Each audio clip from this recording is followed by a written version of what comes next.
To live a life of luxury, to live a life of poorness, to live a life of MMA. Encompasses all that stuff. Well, here's the thing. Guys, when I'm a DJ, I hit a button that goes. We out here MMA, Not podcast, but show. Yeah, we talking things that you probably didn't know. When we taking things to places that you probably shouldn't go.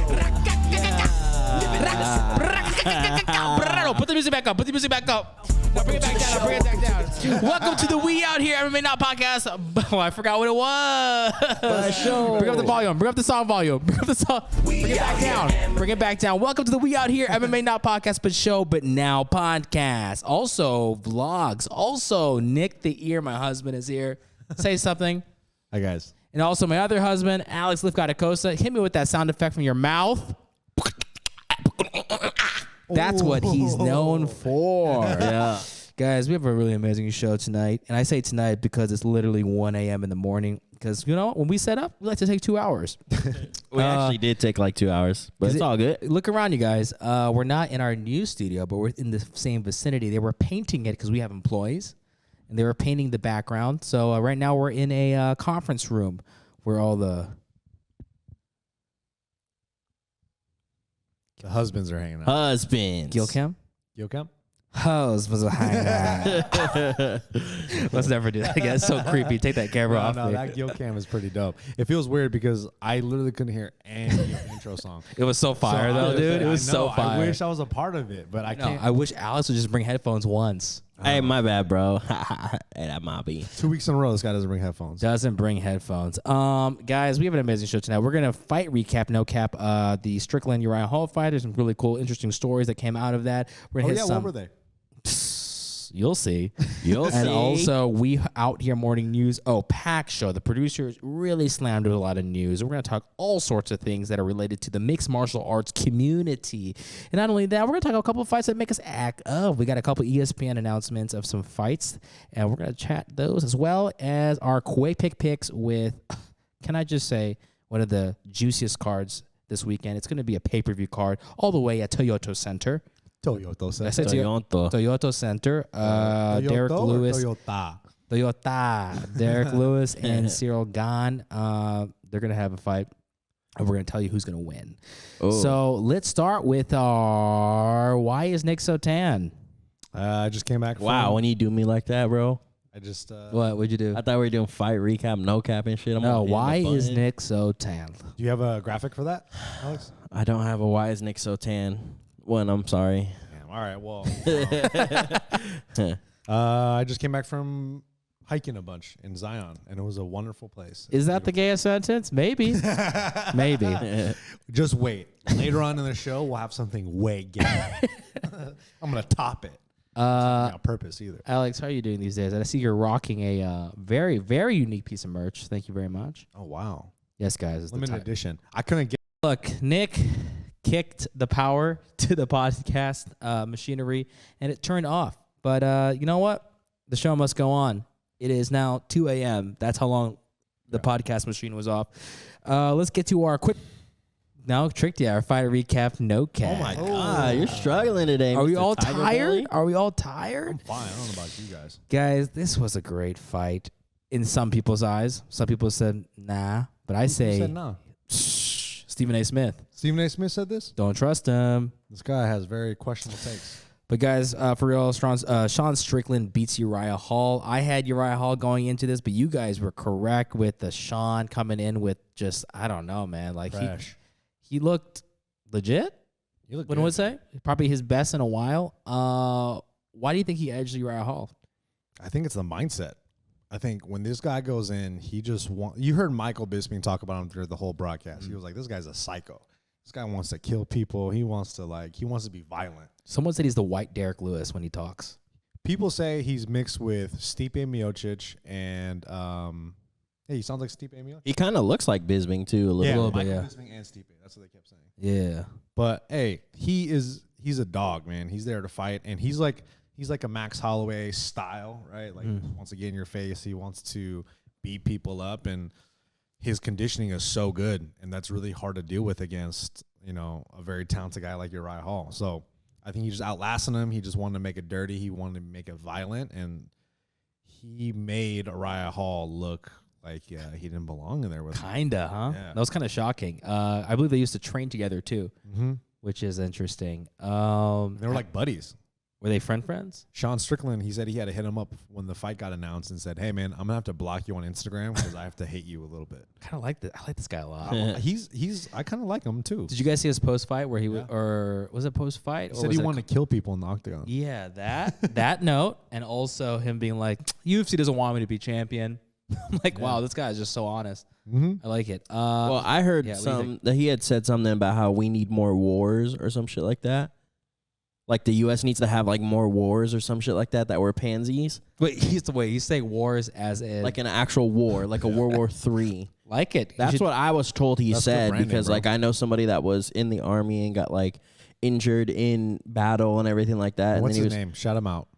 Shout out my boy Jesse Herrera, Super Rare manager. And I heard from someone that he was like, "What the fuck? Why would this guy say some bullshit like that?" Because it's Sean Strickland. It is. I mean, I don't think I thought he was gonna win, like we had talked about, but I don't think he'll be champ. Like, you really think he'll beat Israel Adesanya? I don't think so. Let me ask you this. We'll just play matchmaker then. Let's see where both your guys' heads are at. Alex, who do you think he should fight next? I honestly, I was gonna say either Kelvin Gastelum. Oh, he can do Kelvin Gastelum or Paulo Costa, or Darren Till. Oh, so you give him like a top 10. Yeah. The whole thing is like the other two guys I mentioned, they're fighting soon. Like they just announced. Well, that's in the news, whatever. But Costa and Marvin, and then Gastelum's fighting Cannonier, like I think next weekend or some shit like that, and then or 2 weekends, and then Till's free. So I mean, Till would make the most sense, but you know, turn me up, never down. Turn me up, dog. Nick, who'd you give him next? I like Derek Brunson. I want to see how he does with the wrestler. Cisco, baby, let's That's go. what I want to see. I want to see because, you know, he could probably stand in there and trade with a lot of guys. He's tough. He has pretty decent he has pretty good boxing. He has a beautiful jab. He knows how to play into his game. And he knows how to make people play into his game because his mindset is so strong.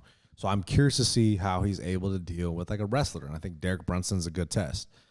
So either maybe him or Jack Hermanson even. I like Jack Hermanson. Jack Hermanson might be tight. I say you give him a Jack Hermanson, someone that we, I guess, at least the MMA community respects. They know he's a tough. Okay. Start at this camera, and then when I start talking, tell me. So yeah, when go off again. Do it one more time. Jack Hermanson is one of my favorite.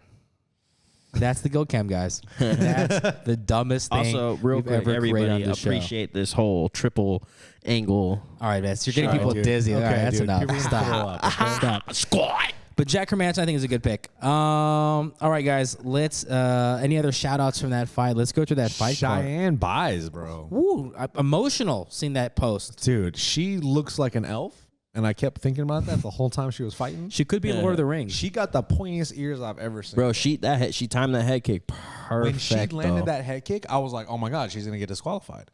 But then it was. Did you watch it again? Did you see it closely? Of course. Like in the heat of the moment. Like as that head Brother. kick landed, I was like, oh my God. But the ref didn't do anything, so I was like, all right, I guess it's legal. But then watching in slow motion, she waited until she did a technical stand-up, took her hand off. As soon as her hand was off, she wasn't even standing all the way up. She got hit. It's like when Eric Anders did that to that one guy, remember? Yeah. Eric Anders did the same exact I thing. love that shit. I love when people are able to get KOs off the transitions from the grappling to striking and vice versa. So who did it better, Cheyenne or Eric or Cheyenne? Piotr Jan? Which Peter Yan striker are you talking about? I'm talking about the one with Aljamain Sterling. Oh, Did he time that well? Pieter Yan. Did Piotr time that well? He did. Okay. He was. Now we know where you stand. His knees were off the ground, bro. Now we know where you If stand. you look, he was on toes, but knees were off. Now we know where you stand. Now we know where you stand. Nah, Cheyenne Buys was beautiful. Well deserved 50K bonus, honestly. Beautiful. Alex, was there anything from the fight that kind of like was like, okay, that was pretty good. That made it worth watching the whole card? I liked the Jaren Gooden one, the next one. I think that was my Gooden or one of mine. Goodwan? Goodwan. Gooden. It's a good one. Because I don't know if you guys saw that shit, but I had saw that the fight got canceled because of a COVID thing. And then like I was sitting there and I got home and then I turned on the fights because I was watching them like here and there because I was at Grand Central Market. And I turned it on and he was about to fight. I was like, damn, I thought this fucking shit got shut down. But it was still. This is on though. I like this one because of the punch that he landed was so awkward. Did you guys see it? It was like that weird cross, and he kind of just like threw it like a little awkward. But I mean, it was good positioning. Yeah, that's why he was able to knock that fool out. Fucking put that fool to fucking sleep, bro. And that shit was nice. Yeah, I like that one. Yeah, there was some good fights, man. It was a fun card. It wasn't the most explosive card because it might have been overshadowed by other fight recap, no cap. The Bellator card. AJ McKee. Let's just talk about the main event. AJ McKee beat Patricio Pitbull, double champ. It made it look easy, bro. Almost made it a little too easy. He walked right through him. Yeah. What do you guys make of the whole thing? Where do you think? Do you think Pitbull gets an automatic rematch at 155, at 145 in Brazil, like he said he wanted? Also, side note, I did think not in hindsight, hearing his coach, even though the guy's crazy, it is weird that this fight was like at the hometown of AJ McKee, and not like in Brazil or just a more neutral area. Yeah, pretty wild. Well, you know what though, the reason why they're fighting in that town is because AJ McKee sells tickets. Yeah, and that's part of the Bellator business model is them stars fighters to sell tickets because usual Bellator cards. You've been to a Bellator card. They have like 40 fights. It is I don't a know lot about nowadays with COVID and everything. And sometimes they do like fights after the main televised event. Like really? Then they'll just do some extra fights because that's how they pack the stadium. Oh, so everyone's like family. Yeah, and it's all local guys in this city that they're fighting in, and they make them sell a bunch of tickets, so they all can't come out. It's like bringer shows. Yeah, that's exactly what it is. It's a giant bringer show, but with like huge stars on the card. Because this wasn't a pay-per-view, right? They don't do pay-per-views. It was on Showtime. Oh, okay, you saw it. But now what they're saying, because AJ McKee is their new star, and rightfully so, he's 18-0, just smashed everybody. They're talking about, okay, how do we get him to fight higher weight classes? And now because he's so marketable, they're going to be able to do pay-per-views with him now. Dang, and that's what they want. Maybe eyeing CBS as a potential, network. Yeah, type of fight. Yeah. See what happens. H. McKee, he's a star, which leads us into our We Out Here morning news.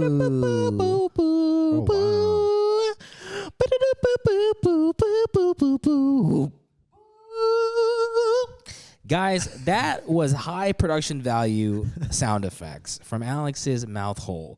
Our We Out Here morning news, our first piece of news, we were just talking about AJ McKee. Guess what? He wants to put up $1 million against any other featherweight in any other division. Like I'm talking ONE FC. I'm talking about Horizon. I'm talking about, what else is there? PFL, UFC. Before we get into some potential matchups, how cool would that be if, because UFC doesn't do cross promotion. They don't fuck with that. Let's just be honest, that'll never happen. Nope. And he's definitely not the guy to make that happen. Might be. Would that be cool for AJ McKee to go to like ONE FC?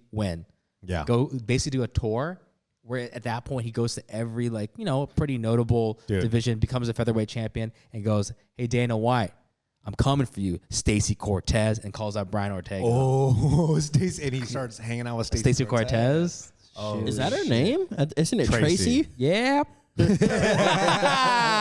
Don't you dare. Don't you dare. Don't you dare. What's up, girl? I'm just joking. It's a comedy show. Is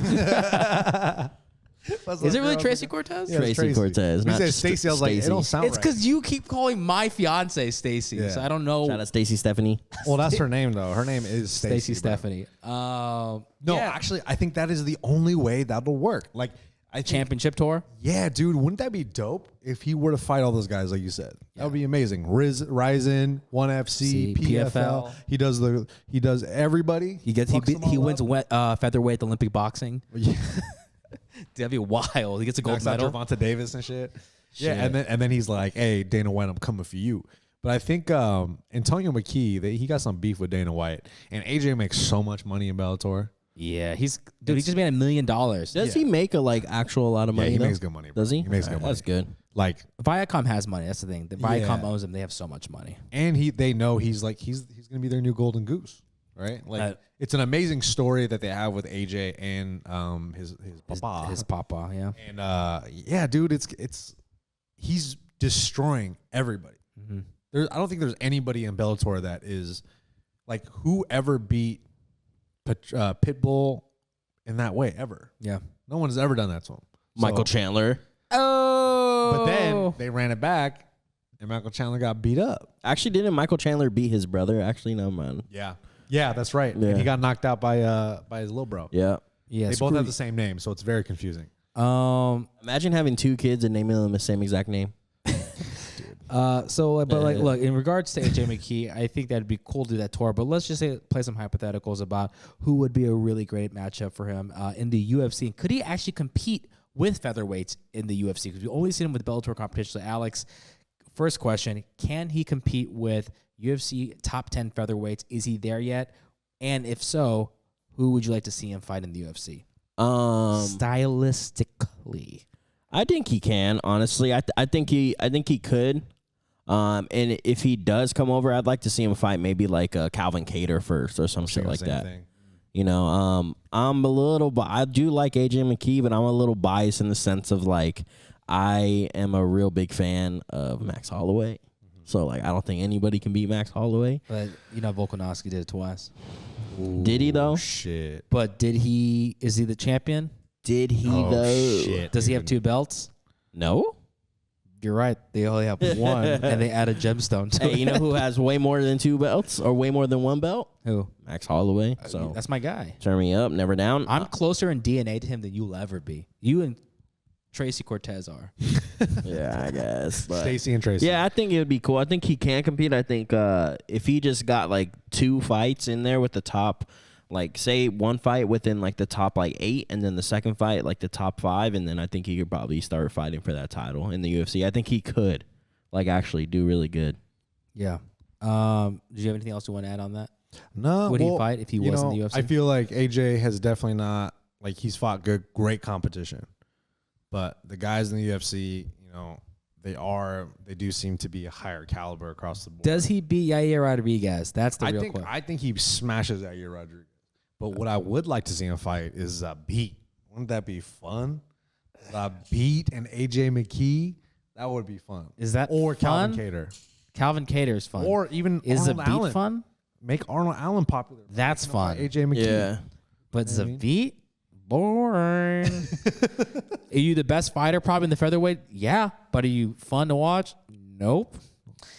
Let's get to the Colby Covington. I can't even support you when you say Wow, something anymore. Yeah, you can. Try it. And you know what?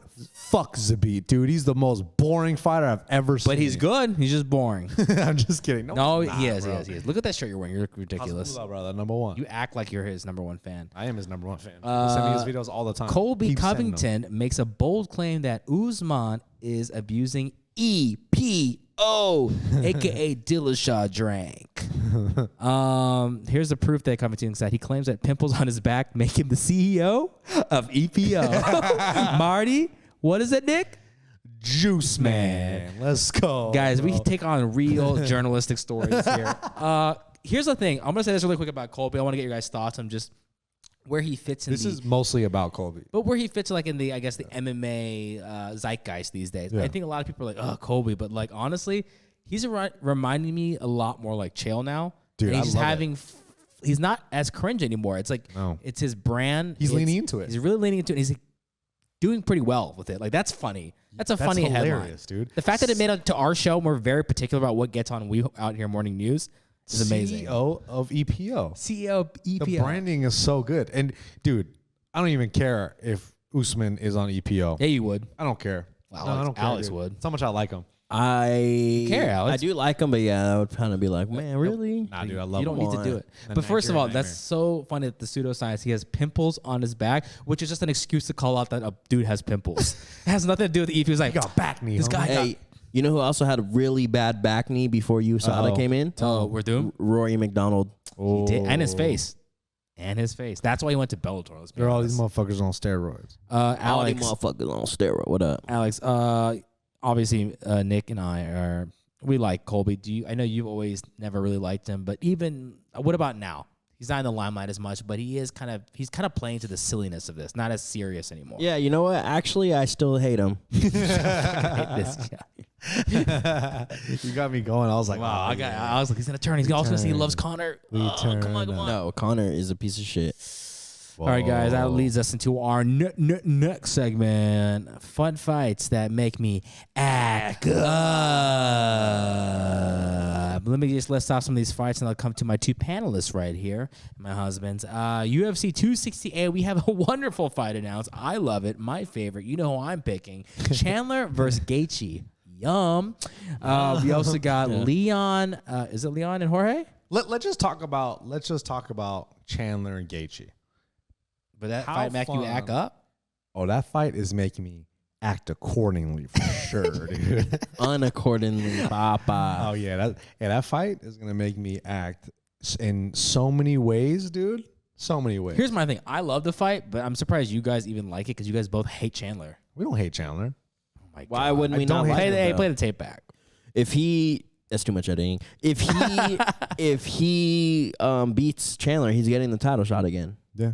So I like that fight. If Chandler beats him, is he getting a title shot? No. Yeah, this is number one contender, bro. Why? I like what Nick says. Why do you say that? Chandler's on, I mean, actually, you know, if he does beat Gaethje, because Gaethje's number 2, Gaethje, he should. Gaethje should be, in our eyes, right? Perfect world. It should have been Dustin Poirier and Gaethje fighting for the title, in my mind. Mm-hmm.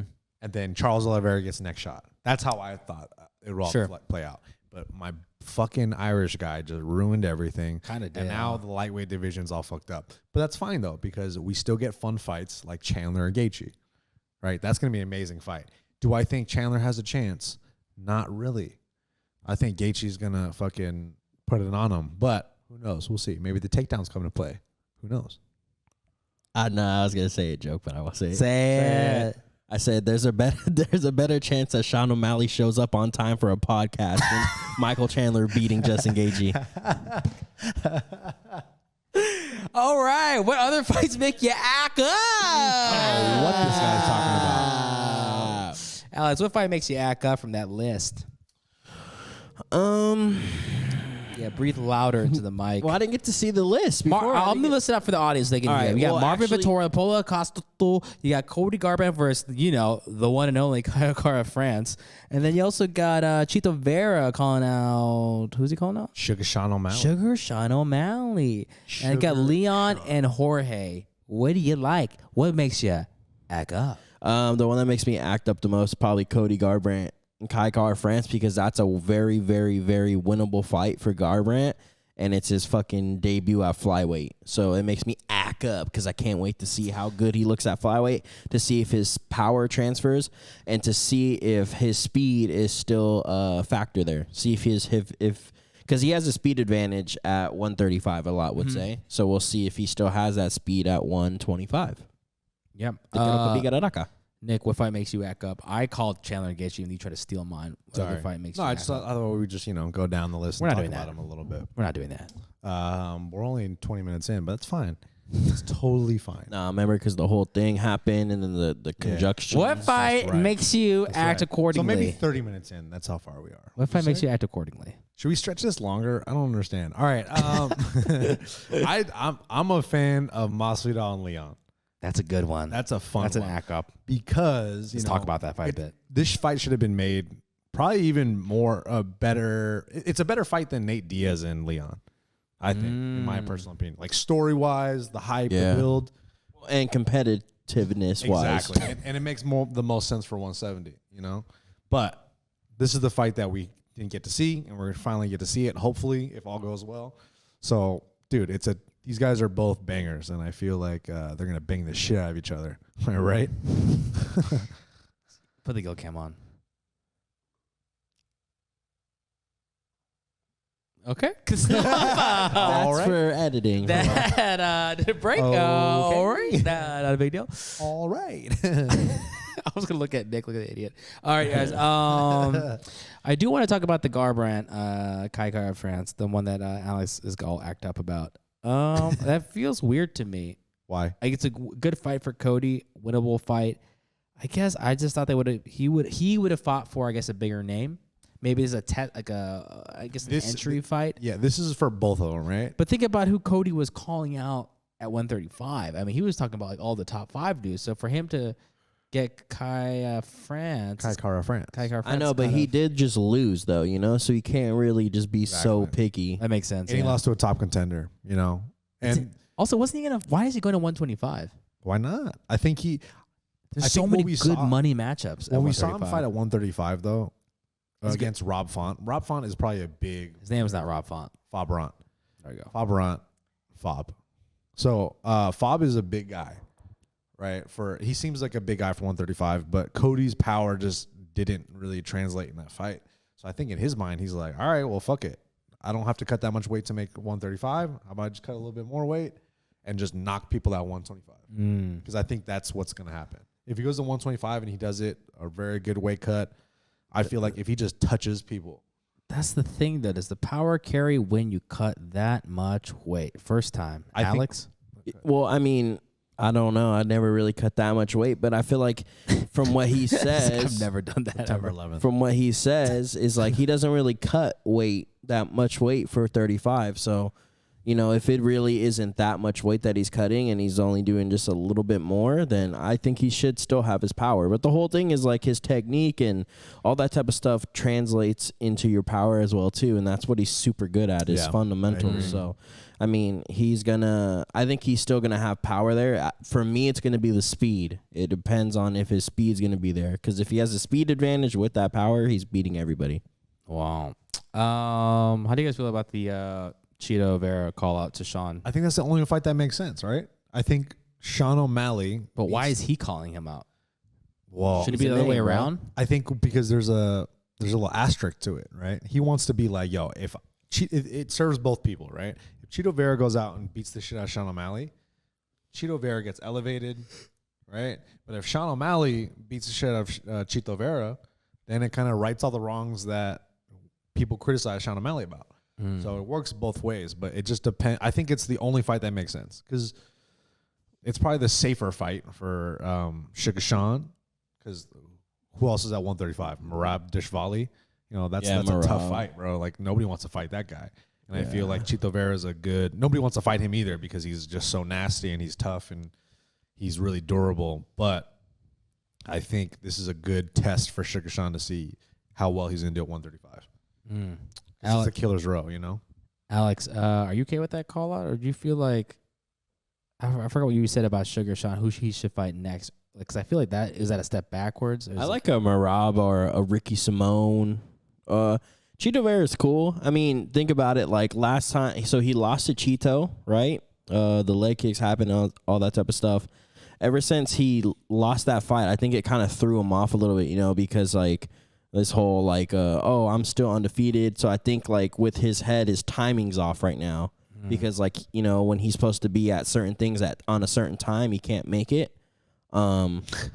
So like, it's like podcasts and stuff. So maybe if he does fight him again and Cheeto Vera beats him up again, then his like brain will get fixed back and he'll be all right, guys, that's enough. That's enough out of you guys. That's enough. I didn't say anything. That's enough out of you guys. I'm just supporting my husband. Marvin Vettori, Paulo Costa, we're going to do an early quick pick on this. Just say the name. I don't need to hear him. I think I got Marvin on this, bro. You think or you know? I got Marvin, bro. Alex, let's got Acosta.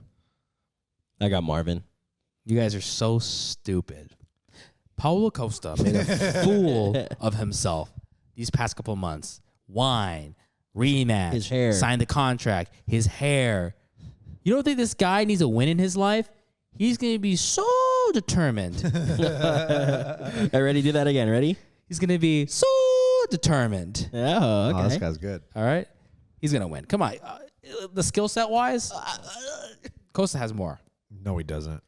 Costa has more. I don't think Nah, so. he's not as technical. He's more of like a. Oh, he's a better striker. He's a bully. He's a better striker. He's a bully. No, You think he's Marvin's going to bully Dude, Costa? Marvin has the same build and the same traps as Paulo Costa. I think Paulo Costa's more of a power striker, technical striker. Marvin Vettori all day. And who wins in a power versus technical?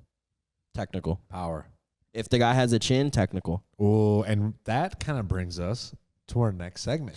Guys, this is our quick picks with Alex Lifgott Acosta and Nick the Ear. Good segue, Nick. That was one of your best all time. This is a fun card, actually. I was looking through it. I'm like, Oh, yeah? Yeah.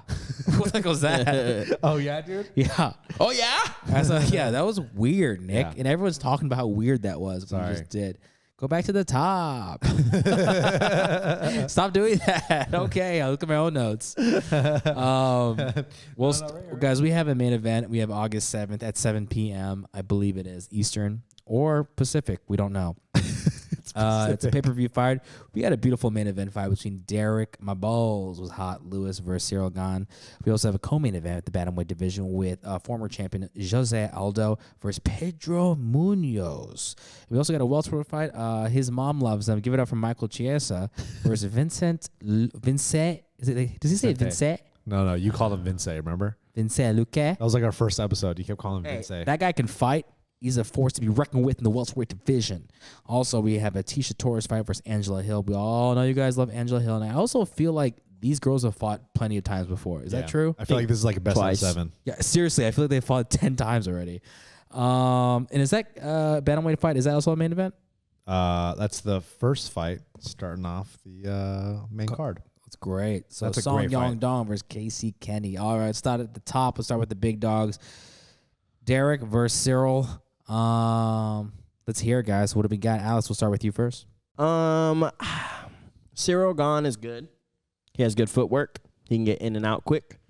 But I do think that we're gonna see an H-bomb land this weekend. In H-Town? In H-Town. An H-bomb in H-Town. You know, Derek Lewis, I mean, we're in Houston, baby. Like, he's gonna go all out. I think this is for the interim title. That's true. I mean, I don't think he's just going to sit back and wait. I think he's going to go in. I don't really, like, Cyril Gane has knockouts, but he doesn't have, like, that many knockouts, right? He has, like, it's even amount of submissions and TKOs, but he doesn't really, like, put people to sleep like Derek Lewis does. So I don't think Derek Lewis is really going to fear the power, and I think Derek Lewis is about to just run in and hit him with one of those bombs and put him to sleep. So it's interesting that you talk about that. Why Nick segued us into that is power versus technical. Mm-hmm. You really think the power is going to win on this one? I do. I really do. Derek Lewis is huge, and he can knock you out with any single punch. And I think he just needs to make sure that he's staying tight and just making sure he's cutting off the octagon. A lot of people always like to follow Cyril Gane, so they just like go. They're like dancing. If he just cuts him off, then, I mean, it's game over, bruh. Game over. Wow, going with Derek Lewis. Nick the Ear, who do you got? This fight is tough because, you know, Cyril Gane probably has the better jiu-jitsu. He has the better wrestling, probably. He has the better striking on paper as far as the footwork, the distance control. Cardio, dude, probably. Yeah, the cardio. The cardio is my biggest, like, X question factor. mark. Because Derek Lewis, he's probably, I'm sure his cardio got better, and I think it has. But I feel like his window to win is probably going to be in the first 2 rounds. As the fight goes on, I think it's going to be a little tougher for Derek Lewis because Cyril Gane is very patient, and he likes to pick apart, stay on the outside. But Derek Lewis, dude, just always finds a way to win. He does. He knocks out guys like Alexander Volkov, who was just picking them apart for 4 to 5 rounds, Yeah. and then just gets slept with a perfect opportunity. Anytime you fight Derek Lewis, you're always in trouble. And I have a feeling this might be a boring fight just because Cyril Gane might make it boring. Just because he will choose to He disengage. has done that. Yeah, exactly. And he's going to be okay with it. And look what happened with Francis and Derek Lewis. I'm sure Francis felt the power of Derek Lewis and was like, oh, shit, you hear so many guys that fight Derek Lewis. They realize how powerful he is, and he's not necessarily that technical, which aids in his setup and his ability to knock people out. You never know what this guy is going to do. He's in the hometown. Cyril Gane only has 8 professional fights. Derek Lewis has had he has way more fights than that. I don't know the number, but he has way more. 34 fights. Probably not true. We'll have to check that. But with that being said, I think the smart bet. It's not about bet. Who do you pick? I'm picking Derek Lewis. I'm going to put money on Derek Lewis this weekend. Is he an underdog? Look at plus 270. Yeah, Those are he's good a odds. plus Why 270. is he an underdog? That's I might just put a hundo and just see what happens. I'm gonna do the same thing. See It's what happens. crazy. Yeah. Tang, man. I was hoping. Yeah, I'm gonna pick Derek Lewis. Yeah, bro. Yeah. I'm not gonna try to even. It's because Cyril Gane is still young. He can win, though. He could win. It's just fun to pick Derek Lewis because remember the Olenek fight? Yeah. Gosh, he was losing for like what, 3 rounds on like a submission? No, that first round. The first round, dog. But he was really close to getting subbed a lot in that first round. Every fight that Derek Lewis is in, he's always the underdog, and he comes out on top and he wins. He finds a way to win, and even if he doesn't win, it's still pretty close. Yeah. I think we see Derek Lewis be really aggressive this fight and put this guy away quick. I hope so. Because other than that, I mean, everybody knows if you take Derek Lewis down, it's not easy to hold him down. No. Like, he gets up, unless you're Daniel Cormier, he gets up or he reverses position and beats the fuck out of you. Yeah. So I don't think this guy's gonna try taking him down. I think he's gonna do his normal fight where he's just touching and running away, run away, like the fucking Jairzinho Rosenstruck fight. Yeah, it was really boring, but that's literally the way he needs to. That's what he needs to do to win this fight. For real, if he doesn't stay strict on fighting Derek Lewis and fighting him at range, distance, he's out, in and out. Lights he's out. Gonna get knocked out. Lights and I out. think he knows that. He does. Guys, I like that. We're all in unity on this one. Let's Derek go Derek Lewis. It's Lewis, hard bro. to choose. It's hard not to choose Derek Lewis. Dude, Let's no be one honest. in the U.S. is picking Cyril Gane. All right. Yeah, If the you are, favorite. They're doing that based off of France numbers. gotta First of all, I country love that's how behind it, bro. betting odds are made on numbers of he got the Vegas. Vegas just deals that, right? yeah. And the odds are correct. I think those are pretty. That good makes odds. sense. It makes sense. That makes But sense. I'm still putting I might put Derek Lewis in a parlay even. See what happens. Wow. All right, guys, let's get to our co-main event. We got Jose Aldo and Pedro Munoz. Ooh, Nick, already we'll start know with where you I'm on going. this one first. I'm going Jose. No disrespect to Pedro Munoz. That is disrespectful. Why would you choose Jose? Dude, Jose is like, what, 34 years old still? Right? He's still young, even though even though he feels old, like in terms of like, Just face-wise, he looks old. or like we've seen him for so long. I We've guess seen he was him so young forever, when he started. right? Yeah. But Jose, man, is a fucking animal. I was rewatching the Jose and Pieter Jan fight, Yeah. and Jose was just throwing bombs on Pieter, and he was eating them and receiving them and giving them right back. I feel like if he does that to Pedro, I don't know if Pedro is going to be as durable to stand and bang with Jose. And I think that's that style of fight aids to Jose. I just feel like he has more tools to win. If Pedro takes Jose down, I think he'll be okay because he's a high level black belt as well. So True. Jose got the more experience. He's the former champ. He's Scarface, baby. There we go. Face, baby. Alex, who do you like for this fight? Yeah, I'm going Jose Aldo. This Take is it gonna be. I think this is gonna be a striking fight, and I don't. The better striker to me is always gonna be Jose Aldo. So I think he's. Pedro Munoz is really tough, so I don't know if he finishes him, but I think it might. Honestly, I think it's gonna be like a brawl. Yeah. As long if Jose Aldo's cardio can just hold up those 3 rounds, he should win this one. If he gasses out, then Pedro Munoz is a dog, and he can do that. But I do think Aldo is gonna win this fight. Well, guys, I guess on this card we're all picking different fighters. I'm going Pedro Munoz because you guys are being crazy right now. How dare you. We don't live in a Muay Thai only era anymore. If you're going to be plotting, you're going to be throwing 1s and 2s and hooks and just wailing your kicks and punches. I'm sorry, you have another thing coming. This is the era of kickboxing, multifaceted, dimensional fighter. So Look you're- that word up. So you're saying that Pedro Munoz is more of a Muay Thai fighter than Jose Aldo? No, I'm saying Jose Aldo is more of a Muay Thai fighter than I'm saying Pedro Munoz I'm sorry. lost the last fight, Yeah. and this guy's going to wrestle the shit out of Jose. He's going to wrestle and make this the most boring cage lay and pray fight you've ever seen. You think he's going to be able to take Jose down and hold him down? Yeah. Talk to my Don't get friend him on. Chad Mendez. Pedro Munoz is similar in wrestling style to Chad Mendez? No, very different, and that's why. Because Oh, Pissy I tried to shit. trick you because Chad Oh, Mendez my couldn't get the God. takedown, but He Pedro shot in and will. got kneed in the face. Exactly. There you guys have it. I will honestly will say, trust me on this. Pedro Munoz is winning. I don't want him to win, but Pedro is winning. Trust me on this. I'm not gonna trust you. Hey, Alex, you trust me? Maybe you get another free shirt. Oh shit! I trust you. All right, guys. Zero welterweight division. We got This is a fun one. we got the ESPN analyst Michael Chiesa versus Incente Luque. What do you guys like? You like the brawler or you like the grappling artist? Man, this is a tough one just because Michael Chiesa did look pretty good in his last fight. even though he kind of gassed a little bit.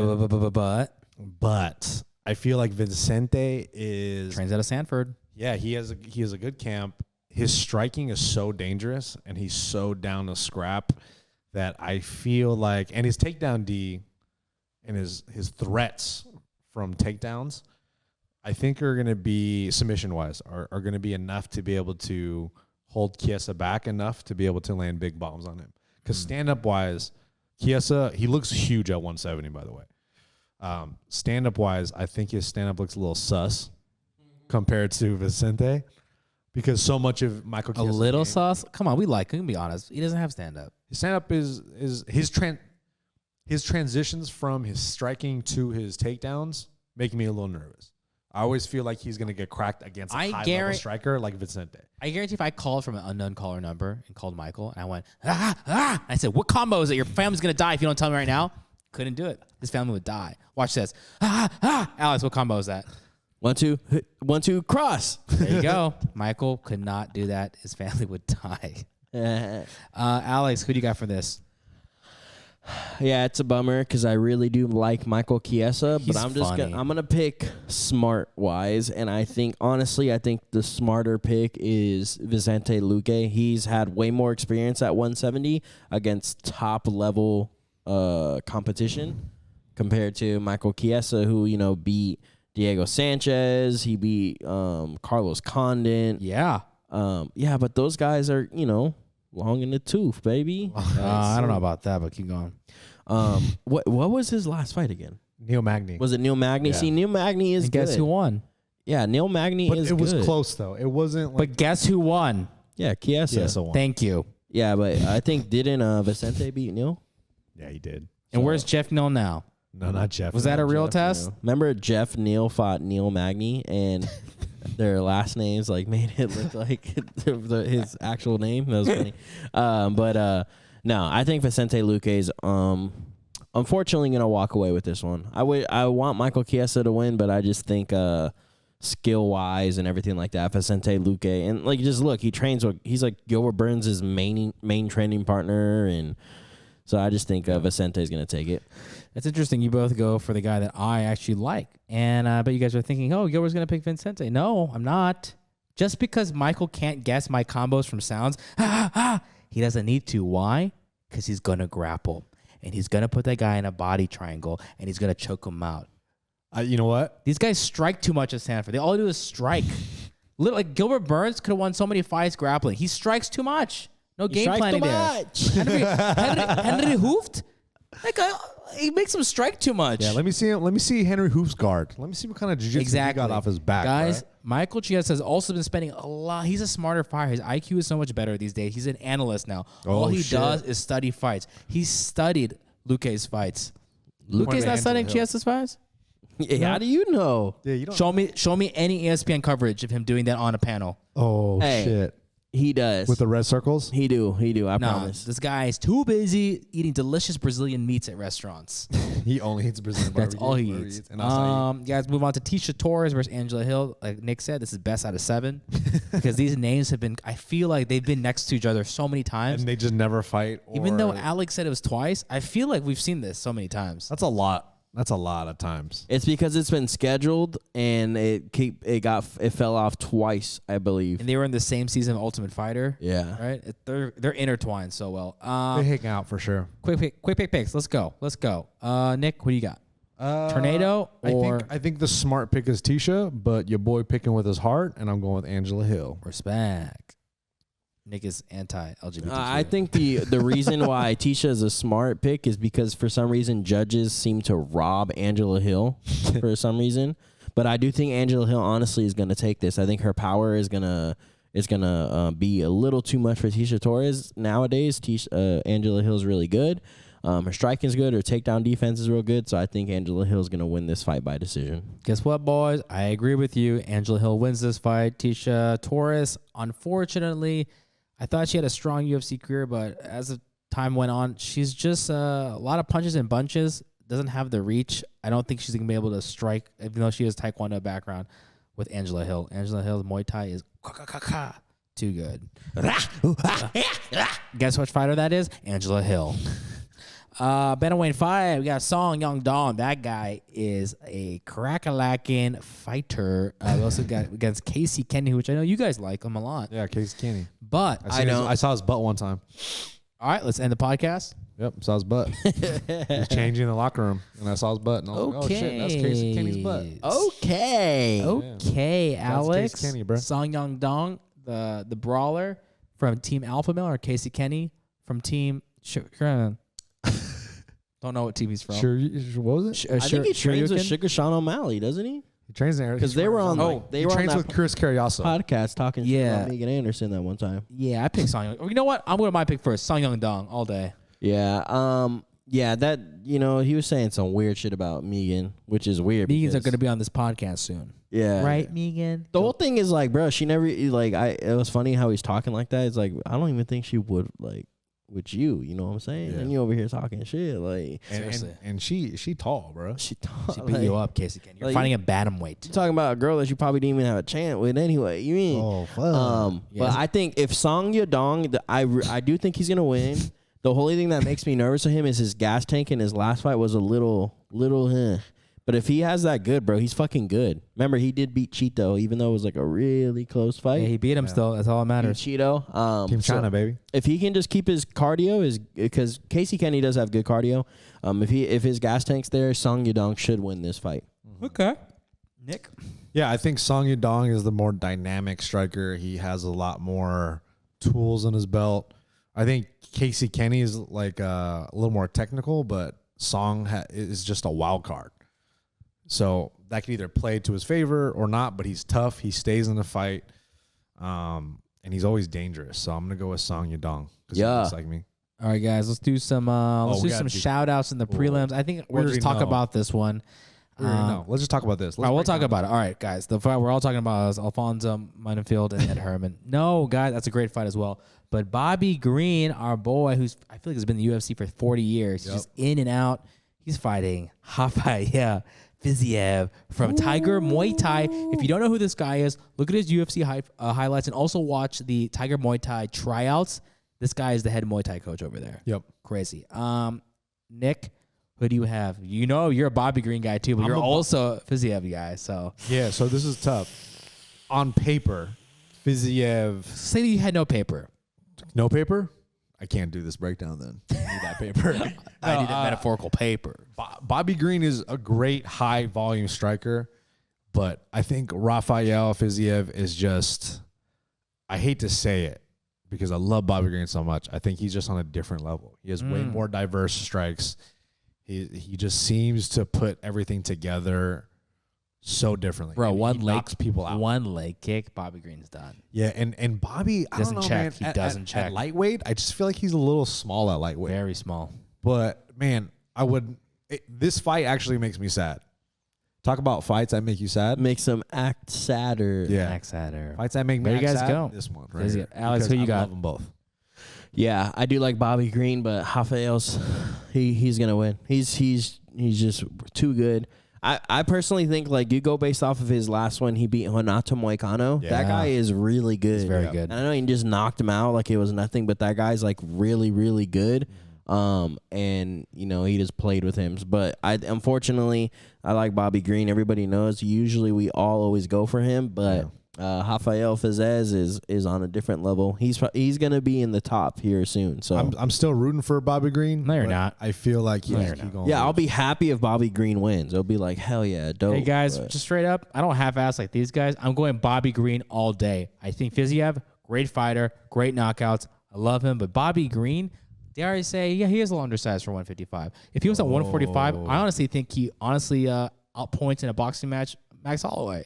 Oh. So Bobby Green. Do you think Bobby Green can take Fiziev down and beat him up on the ground? No.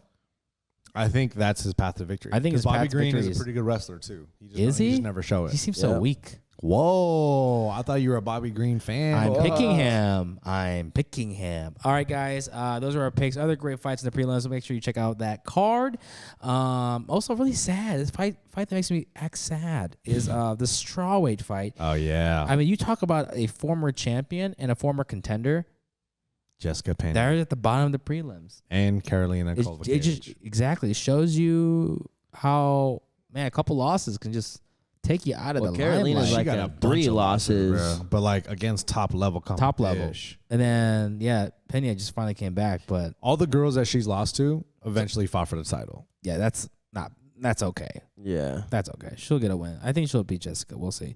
Guys, that was our quick pick. Those fights will make you win money, obviously, because they're all the same picks.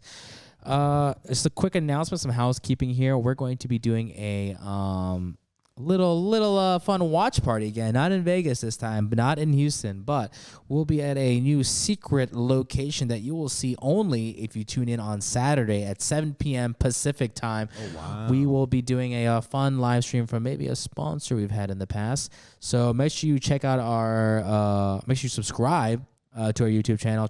Also follow us on Instagram to make sure you know those updates when we're going to be doing that live watch party. Nick, can you throw out your handles? Any shout outs? You know what? You can follow me at Nick the Ear. And my shout out is to my boy Lift God for making this all possible. Shout out to my boy Lift God, LIFFGODD. And Lift God, can you do a shout out and also give your Shout handles? out to my boy Nick the Ear for making it all possible by bringing the gear. Shout you can't out shout me out, NICKTHEEAR. You gotta shout out Gilbits, dude. No. And I'm going to give a shout out to the Gil Cam. 'Cause without the Gil Cam, you don't got that face. You can follow me at Gilbits, guys. Also, very important, follow us at We Out Here MMA. We got memes coming your way. And if you like those memes, why don't you just go share them on your story and tag us because, our content is your content. We love you guys very much. Hit the music, Alex. It's time to go to bed. Okay. Oh, is that me? Well, Here's the thing. That's Nick. Okay. Okay, that's me. Well, Here's the thing. That's Nick. Okay. Here we go. Well, here's the thing. Here we go. Welcome to the We Out Here MMA, now podcast, but show. Everybody want to talk to me. Everybody want to talk to me. I'm busy. Guys, that was our show. We love you. Peace. with my husband making pics, yeah, we gone wild.